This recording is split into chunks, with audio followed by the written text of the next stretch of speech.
드디어 최신 AI GPT 5.4가 나왔습니다. 여러분, 이 엄청난 잠재력을 제대로 쓰고 계신가요? 오늘은 그냥 쓰는 걸 넘어서 이 AI를 진짜 프로처럼 관리하는 법, 그걸 한번 제대로 파헤쳐 보겠습니다. 자, 그럼 가장 중요한 질문부터 한번 던져볼까요? 세상에서 제일 강력한 AI가 우리 손에 딱 쥐어졌는데, 과연 우리는 이 친구랑 제대로 대화하고 있는 걸까요? 혹시 예전에 하던 방식 그대로 그냥 말만 걸고 있는 건 아닐까요? 네, 바로 이 지점입니다. GPT 4.5처럼 이렇게까지 똑똑해진 AI랑 소통하려면 우리도 이제 접근법을 좀 바꿔야 해요. 그냥 이거 해줘 하고 명령만 내리는 게 아니라 새로운 소통의 규칙을 이해하고 적용해야 한다는 거죠. 좋아요. 그럼 첫 번째 섹션으로 들어가 보죠. 도대체 GPT 5.4가 뭐길래, 얼마나 대단하길래 이렇게까지 해야 하나 궁금하시죠? 그 능력부터 한번 싹 훑어보겠습니다. GPT 5.4가 진짜 제대로 실력 발휘하는 분야가 바로 이런 것들이에요. 여러 단계를 거쳐야 하는 복잡한 작업들 있잖아요. 그런 걸 아주 안정적으로 해내고요. 또 방대한 자료 속에서 근거를 딱딱 찾아서 정리해주고 엄청나게 긴 문서나 대화 내용도 정확하게 분석해내죠. 한마디로 말해서 신뢰도가 생명인 전문가급 업무를 위해서 태어난 AI라고 보면 딱 맞습니다. 그런데 말이죠. 여기서 약간의 반전이 있습니다. 이렇게까지 강력해 보이는 AI한테도 우리가 반드시 알아야 할 치명적인 한계, 뭐랄까? 일종의 맹점 같은 게 있다는 사실 알고 계셨나요? 그게 바로 중간 내용 실종이랑 컨텍스트 부패라는 두 가지 숨겨진 문제점입니다. 바로 이 두 녀석 때문에 우리가 프롬프트 전략을 완전히 새롭게 짜야 하는 거거든요. 자, 그럼 하나씩 뜯어볼까요? 첫 번째, 중간 내용 실종 현상. 이거는 우리가 긴 연설을 들을 때를 생각해 보면 딱 이해가 돼요. 보통 처음이랑 끝은 기억에 남는데 정작 중요한 중간 내용은 뭐였더라? 하고 가물가물해지잖아요. AI도 똑같아요. 긴 글에 딱 중간에 있는 중요한 지시사항이나 정보를 그냥 휙 하고 놓쳐버리기 일쑤라는 거죠. 그리고 두 번째, 컨텍스트 부패. 이건 뭐냐면 친구들이랑 한참 수다 떨다 보면 우리 근데 무슨 얘기하고 있었지? 할 때 있잖아요. 바로 그런 상황이에요. AI랑 대화가 너무 길어지면 얘가 점점 핵심에서 벗어난 엉뚱한 소리를 하거나 말이 앞뒤가 안 맞는 그런 현상이 나타나는 겁니다. 자, 그럼 이런 골치 아픈 문제들을 어떻게 해결할 수 있을까요? 지금부터가 진짜 중요합니다. 실질적인 전략들을 알아볼 시간인데요. 그 첫 번째 전략은 바로 AI한테 아주 명확한 과업 지시서, 일종의 계약을 맺는 겁니다. 여기서 출력 계약이라고 하니까 좀 거창하게 들릴 수 있는데 쉽게 말해서 AI를 위한 아주 상세한 기획서라고 생각하시면 돼요. 그냥 막연하게 보고서 하나 써봐 이게 아니고요.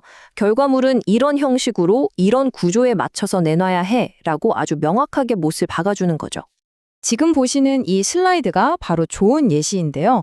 계약을 만들 때 아예 제이슨이나 SQL 같은 특장 포맷을 콕 집어주거나 보고서의 섹션 순서까지 미리 다 정해주는 거예요.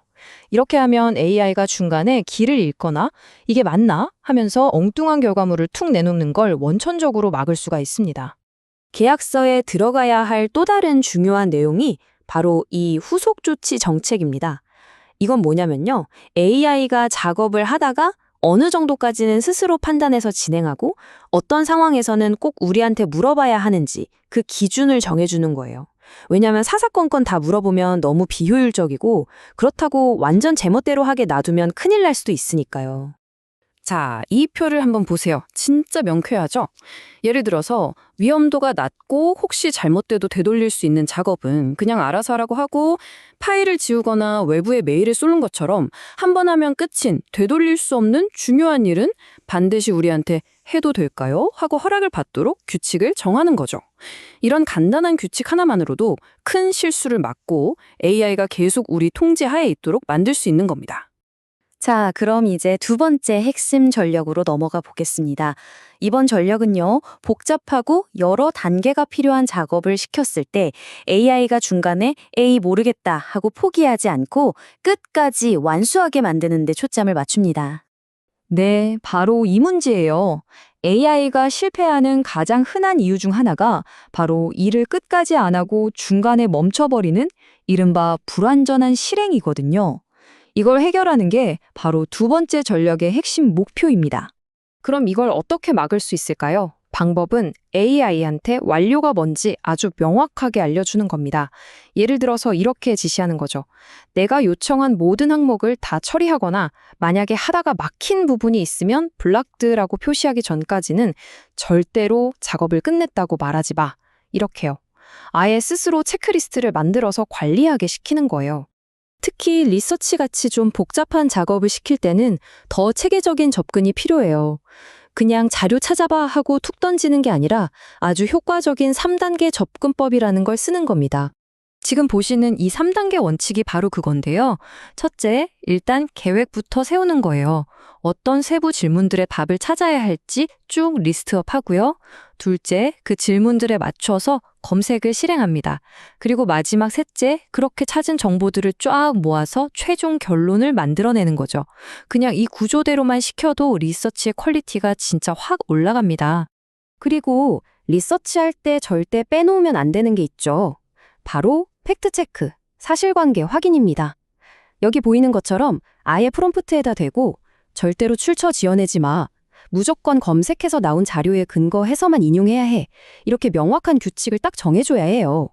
그래야 AI가 이상한 소설을 쓰는 그 유명한 할루시네이션을 막고 정확한 결과물을 얻을 수 있습니다. 자, 지금까지 우리가 살펴본 전략들을 한번 쭉 종합해보면요.